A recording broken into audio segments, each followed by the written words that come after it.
Points को, एक एक पॉइंट को हमने लिखा हुआ है। सबसे पहले हम लोग समझते हैं मेंडरिंग पैटर्न।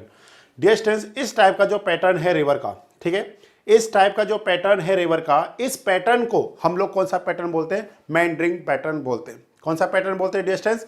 मेंडरिंग पैटर्न बोलते हैं। इस टाइप का जो पैटर्न होता है, जैसे देखिए यहाँ पे कौन सा है हमारे पास, अगर आप इसको देखेंगे तो ये पैटर्न कौन सा है? क्लॉकवाइज, ठीक है डियर स्टूडेंट्स, ये कौन सा डियर स्टूडेंट्स? क्लॉकवाइज। और अगर आप इस पॉइंट पे आकर के देखेंगे डियर स्टूडेंट्स, तो ये कौन सा हमारे पास? Anti clockwise. कौन सा डियर स्टूडेंट्स?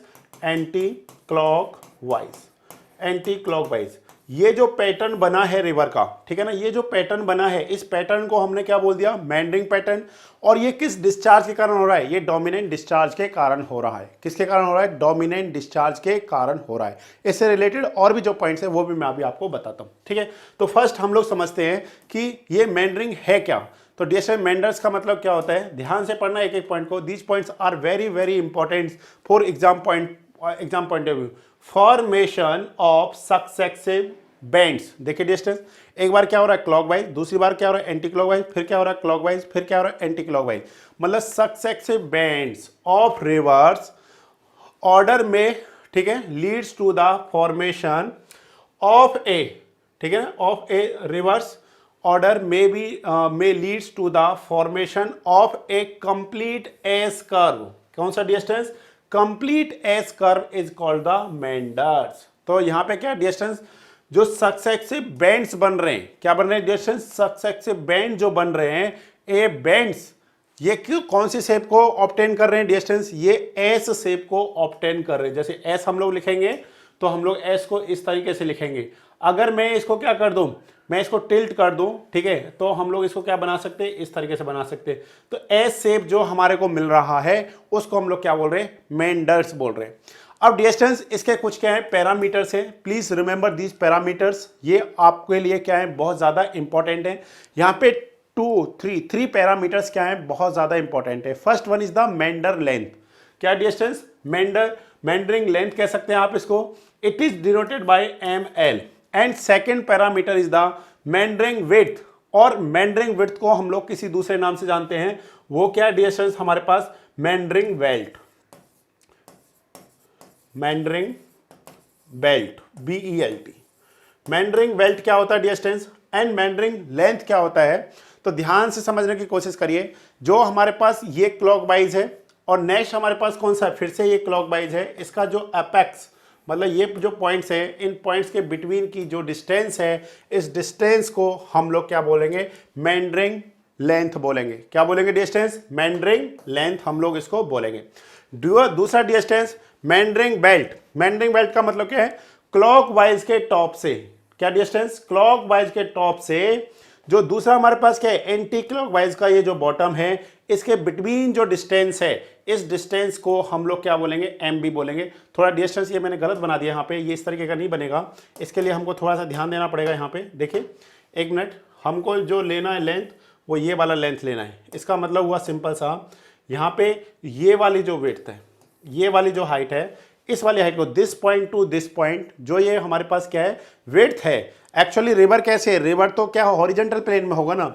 रिवर किस में डिस्टेंस? हॉरिजॉन्टल प्लेन में है।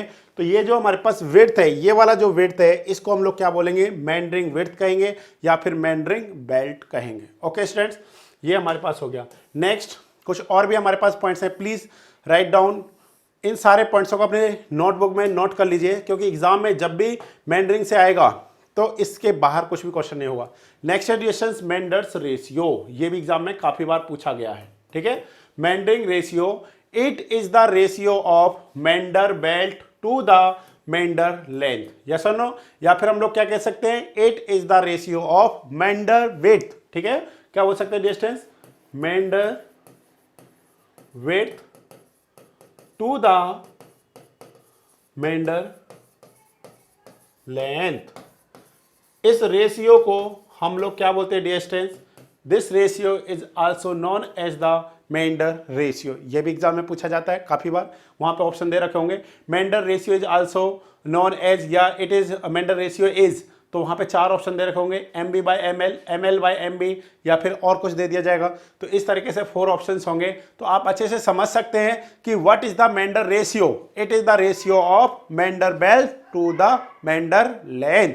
ये हमारे पास होता है। नेक्स्ट है हमारे पास डियर स्टूडेंट्स डोमिनेंट डिस्चार्ज।